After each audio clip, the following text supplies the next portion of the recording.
abonnés, chers pêcheurs, bonjour. Aujourd'hui nous allons voir comment on confectionne le nœud sans nœud, les petits avantages, les inconvénients et les petites astuces. Allez, suivez-moi.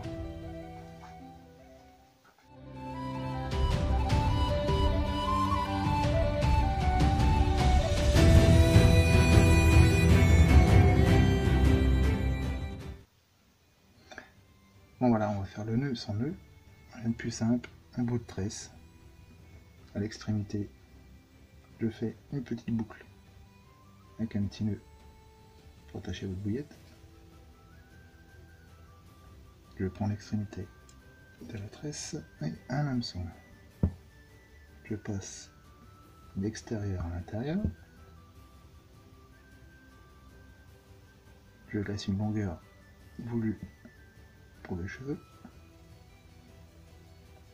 Et je fais des spires en descendant jusqu'à la pointe de l'hameçon.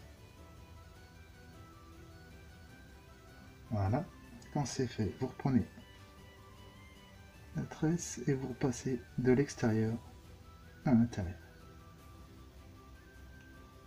Vous venez serrer et voilà votre nœud sans nœud. Alors maintenant qu'on a vu le montage du nœud sans nœud, je vais vous faire voir les inconvénients de ce nœud. Alors la plupart des pêcheurs l'ont déjà remarqué, c'est dès qu'on met le bas de ligne en tension, dès qu'on a un départ, l'hameçon tourne. Regardez. Je ne sais pas si vous allez bien voir la caméra.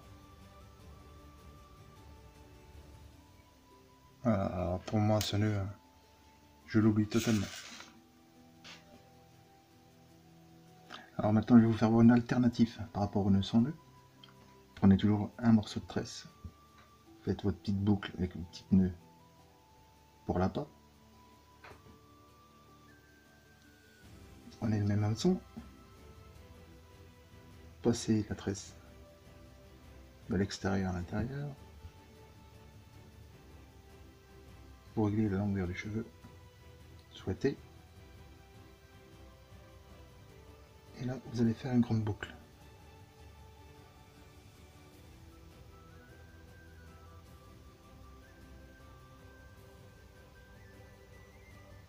Comme ceci. Et maintenant le plus difficile, ça sera de faire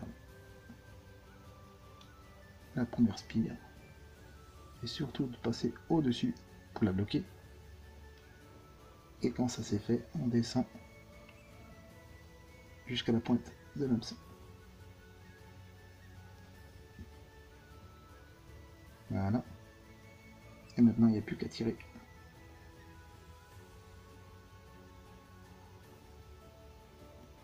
Pour mettre le nœud en place.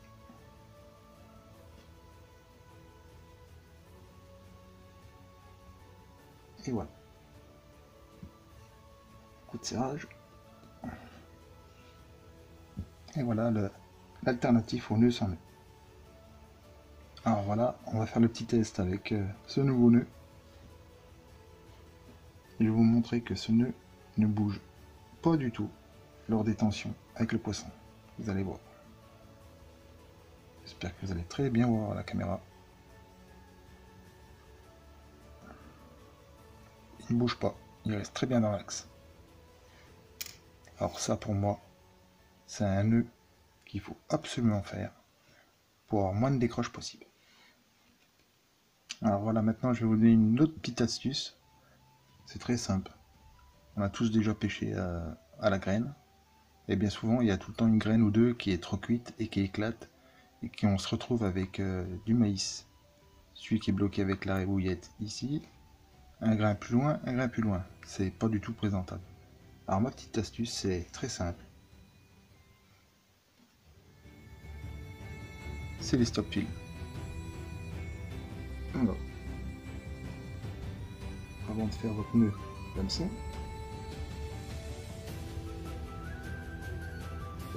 passez un stop fil.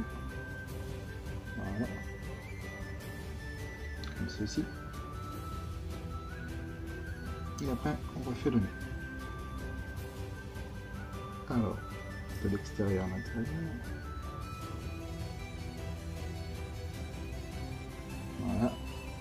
Petite astuce pour régler le cheveu à la bonne longueur. Voilà, on regarde la longueur de l'appât par rapport à l'hameçon et on laisse grosso modo 1 cm pour bien que ça passe le balancier. Là c'est bon. Alors on fait notre boucle.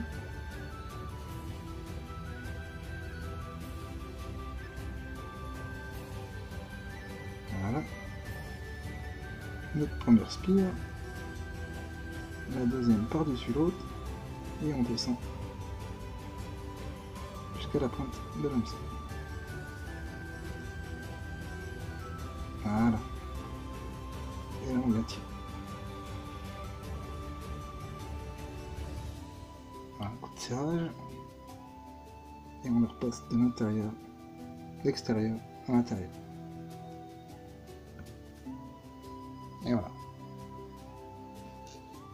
On n'a plus qu'à lécher notre hameçon. Voilà. Dans la petite boucle.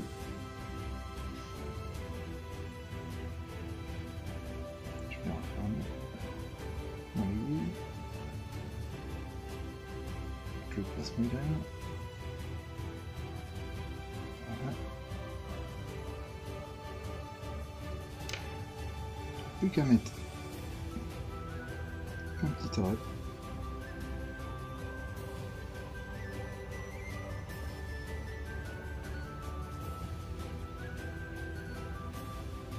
Voilà. On va venir bloquer la première graine sur l'arrêt. Comme ceci. Pour coulisser les autres. Voilà. À descendre. Le stoppi.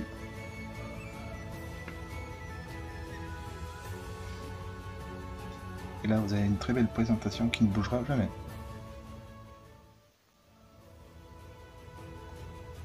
Bon ben voilà, chers amis pêcheurs, on arrive à la fin de cette vidéo. J'espère que cette petite vidéo sur les nœuds sans nœuds vous apportera réponse à vos questions. Les petites astuces aussi, c'est bon à prendre. Et pour ma part, je vous dis à très bientôt. Et sur ce, ciao les amis.